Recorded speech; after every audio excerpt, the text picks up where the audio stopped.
Hola, ¿qué tal amigos? ¿Cómo están? Espero que estén bien. Gracias por mirar el video. Hoy les voy a enseñar a cómo ajustar el sonido de su celular con el ecualizador que trae integrada de fábrica. Ok, esto lo vamos a hacer en un Samsung Galaxy. Vamos a entrar a ajustes.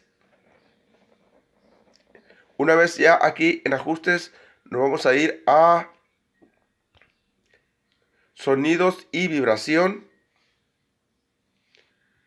Una vez en esta parte, nos vamos a ir hasta abajo y vamos a entrar a calidad y efectos de sonido. Puede que tu celular lo tenga de otra forma, pero casi la mayoría de los celulares lo traen. Y como pueden ver aquí, llegan a un ecualizador. Aquí en las rayitas tú puedes bajar y subir y ajustar bajo, agudos, graves, Twitter, ok.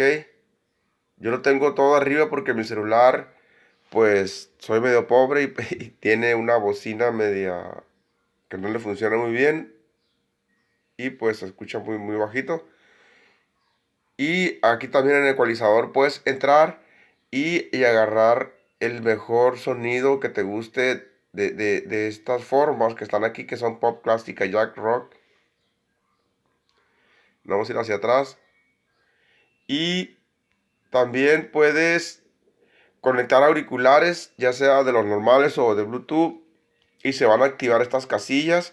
Y puedes agarrar otros efectos de sonido ya con auriculares.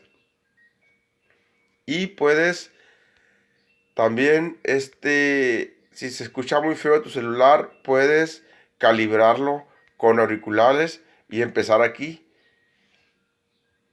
En esta parte, puedes calibrarlo, pero tiene que ser con auriculares. Muchos celulares tienden a perder un poquito el sonido con el tiempo y pues se tiene que calibrar. Y en esta parte pues se puede hacer. En este ecualizador puedes tú calibrarlo también. Y pues eso sería todo, amigos. Espero y les sirva y sea de su agrado el video. Gracias por mirarlo. Suscríbanse a mi canal. Comenten y compartan el video. También síganme en Facebook. Voy a dejar aquí el link para que me sigan en Facebook.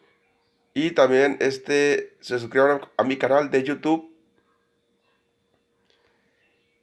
También pueden entrar aquí donde dice básico. Y también le pueden dar hacia los lados. Miren.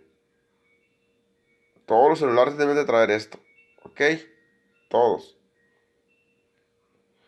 Bueno, pues espero les sirva. Chao, nos vemos y hasta la próxima. Bye.